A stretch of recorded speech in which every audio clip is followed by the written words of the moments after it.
My name is Susanna, and I am an osteosarcoma bone tumor survivor. Although bone tumors are one of the most common cancers among teenagers, it took quite a long time for me to get correctly diagnosed. One day, on my way home from school, I suddenly felt an acute stabbing pain in the bone of my left lower leg.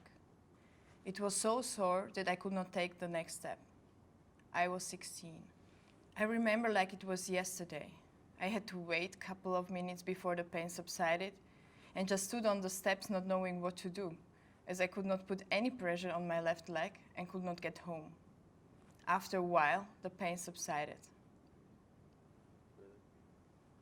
When I got home and told my family what had happened, they asked me where the pain was. My simple answer was, it feels like it is in my bone. They didn't believe me and told me a bone cannot hurt. After a few days, the continuous strange feeling in my leg bone disappeared completely. By the time I managed to get an appointment with an orthopedist around 2 weeks later, I felt no discomfort anymore.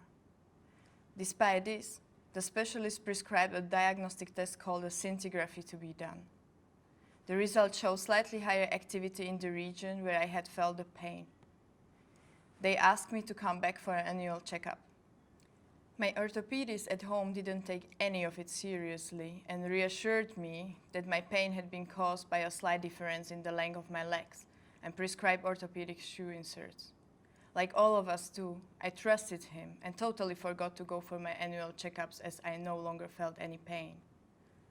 Then suddenly, 2.5 years later, the pain was back for no obvious reason at all. At first, I only felt pain when I carried something heavy. But later I also felt pain when lying on my bed doing nothing.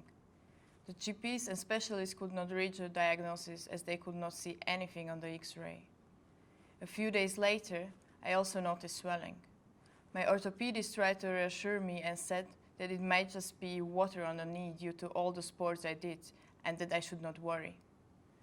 The swelling got worse and the pain intensified so much so that it no longer responded to the painkillers I was taking.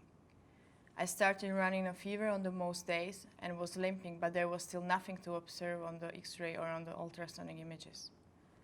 Finally, my father insisted that I see a specialist in a large university hospital located in the city, where they decided to do an MRI. The results indicated a tumor. After that, everything went pretty fast. I had a biopsy to confirm the diagnosis and to determine the type of tumor I had. Finally, I was told I had osteosarcoma, bone cancer. After a few weeks, all the results came in, and within a few days, I had started my chemotherapy at the Children's Hospital.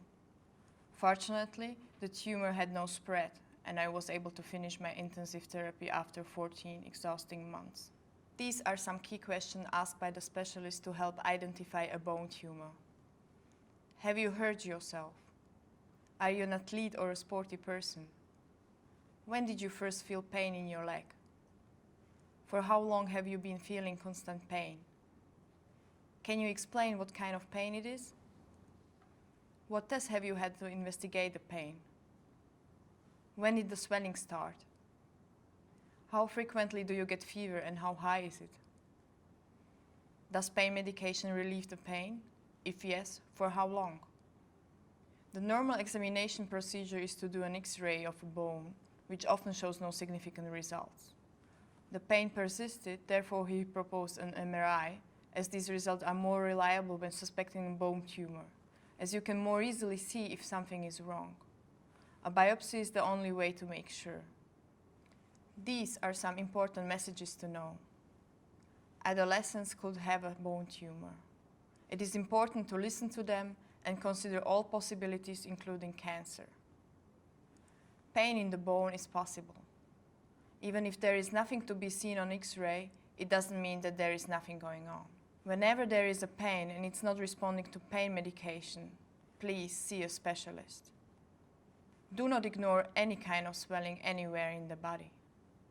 In children and adolescents, early diagnosis of cancer leads to effective treatment and therefore better prognosis, which leads to less late effects.